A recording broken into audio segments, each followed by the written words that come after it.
नमस्कार, कशिश न्यूज की खबरों में स्वागत है आपका। मैं काशिफ मलिक।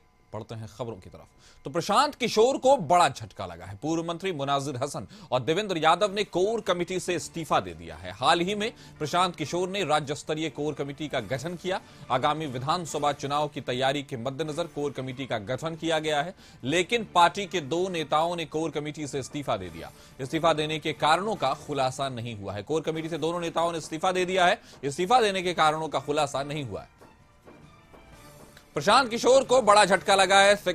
गांधी जयंती पर 2023 को बनी एक पार्टी जिसने कहीं ना कहीं देखा जाए तो उपचुनाव में भी और उसके बाद जो एमएलसी का चुनाव हुआ उसमें भी अपनी उपस्थिति दर्ज कराई थी और कहीं ना कहीं जनता के बीच नजर आया था कि उस पार्टी को भी कहीं ना कहीं एक स्वीकार्यता मिल रही है। लेकिन उसी में अचानक ही बनने के साथ ही संगठन में उसमें बड़ा आप कह सकते हैं एक हलचल दिखाई दी। कोर कमेटी से दो नेताओं मुनाजिर हसन और देवेंद्र यादव ने इस्तीफा दे दिया। भले ही उन्होंने कारणों का खुलासा नहीं किया हो, लेकिन फिलहाल यह बड़ी घटना है। हमारे साथ इस खबर पर ज्यादा जानकारी के साथ प्रीतम जुड़ गए हैं। प्रीतम, प्रशांत किशोर को बड़ा झटका लगा है। राजनीति, एक तरफ राजनीति में राय देना और दूसरी तरफ सीधी राजनीति करना, कहीं ना कहीं दोनों का फर्क अब दिखा होगा प्रशांत किशोर को। क्या कहेंगे आप?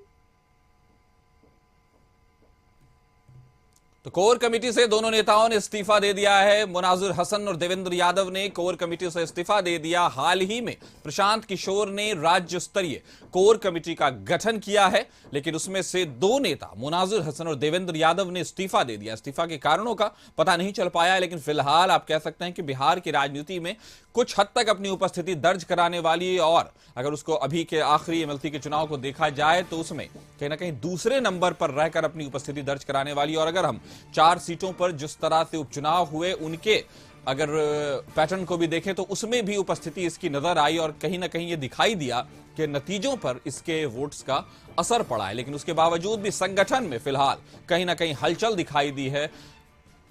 कोर कमेटी जो बनाई गई थी उससे दो नेताओं ने, मुनाजिर हसन और देवेंद्र यादव ने, फिलहाल इस्तीफा दे दिया है। तो प्रशांत किशोर को यह बड़ा झटका लगा है। पूर्व मंत्री मुनाजिर हसन और देवेंद्र यादव ने इस्तीफा दे दिया।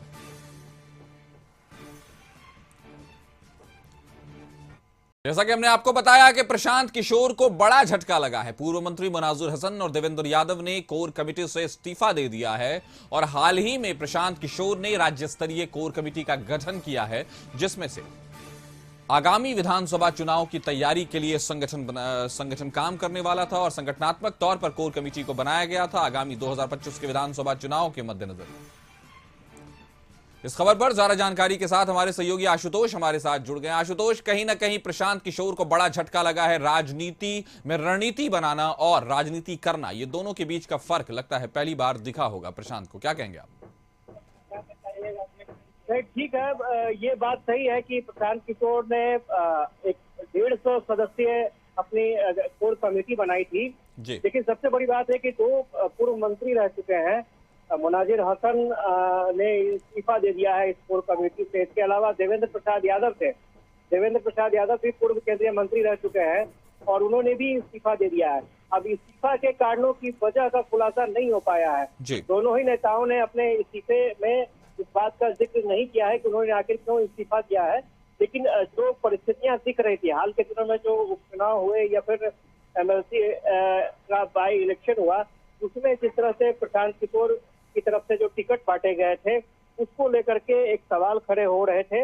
और जो राजनीतिक दल हैं वो साफ तौर पर ये भी आरोप लगा रहे थे कि प्रशांत किशोर उन्हीं लोगों को टिकट देते हैं जो पैसे वाले होते हैं, जिनके पास पूंजी होती है, और जो जेन्युइन नेता हैं उनको तवज्जो नहीं दी जाती है। तो ऐसा कहीं न कहीं जो पार्टी में सीनियर लीडर हैं उनको ऐसा लग रहा है कि प्रशांत किशोर आने वाले विधानसभा चुनाव में भी ऐसे ही लोगों को टिकट देंगे जो धनवान हो, जो खुद अपना चुनाव लड़ना चाहते हो, वैसे लोगों को टिकट दिया जाएगा। जो पुराने नेता हैं, पुराने मंत्री रह चुके हैं, उनको तवज्जो नहीं दिया जाएगा।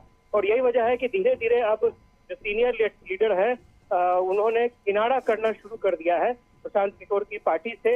अब देखना दिलचस्प होगा कि इस पूरे डैमेज को कैसे प्रशांत किशोर कंट्रोल कर पाते हैं। लेकिन इतना जरूर है कि जो जनसुराज पार्टी है उसके अंदर में एक बेचैनी का माहौल जो दिख रहा है वो अब सतह पर आ चुका है। पहले ये अंदर खाने चर्चा थी, लेकिन अब वो सतह पर आ चुका है। जी जी आशुतोष, जिस तरह की राजनीति के खिलाफ प्रशांत किशोर ने खुद को पोर्ट्रे किया बिहार में, क्या उसी तरह की राजनीति का आरोप उन पर लग रहा है? आपने देखा होगा कि जब प्रशांत किशोर अपनी पार्टी लॉन्च कर रहे थे तो प्रशांत किशोर ने साफ तौर पर कहा था कि अगर आपको चुनाव लड़ने की इच्छा है तो आप चुनाव लड़ें और हम पैसा खर्च करेंगे।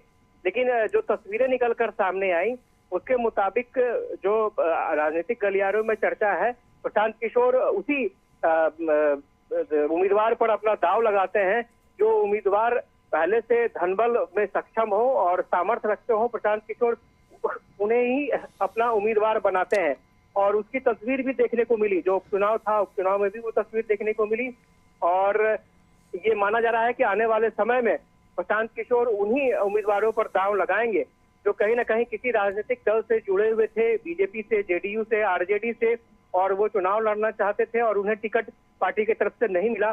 तो ये माना जा रहा है कि प्रशांत किशोर ऐसे उम्मीदवारों को टिकट दे देंगे। तो ऐसे में अगर जो पहले से ऑलरेडी जनसुराज से जुड़े हुए हैं, जनसुराज के लिए काम कर रहे हैं और उस स्थिति में अगर वैसे नेताओं को अगर तरजीह नहीं मिलती है तो वो थोड़े से मायूस होंगे। प्रशांत किशोर इसी स्ट्रैटेजी पर चल रहे हैं कि वैसे ही उम्मीदवारों पर दावा खेला जाए जो सक्षम उम्मीदवार हैं। तो जो पहले से पार्टी में काम कर रहे हैं, प्रशांत किशोर के साथ काम कर रहे हैं, उन्हें इस बात से निराशा हाथ लग सकती है और यही वजह है कि दो बड़े नेताओं ने प्रशांत किशोर का साथ छोड़ने का फैसला लिया है। हालांकि अभी सिर्फ उन्होंने कोर कमेटी की तो सदस्यता जिस तरह से हम देख रहे हैं आशुतोष कि पूरे भारत में ही ये अक्सर देखा जा रहा है कि बहुत सारी जो पार्टियां हैं वो कहीं ना कहीं दूसरे पार्टियों से आने वाले जो सदस्य हैं उनका इंतजार करती हैं। अभी दिल्ली में भी जिस तरह से सीट बंटवारा हुआ है उस मामले में यही बात कही जा रही है। तो खैर फिलहाल बिहार में एक बड़ा झटका लगा है प्रशांत किशोर को। हमारे साथ जुड़ने के लिए आपका शुक्रिया। तो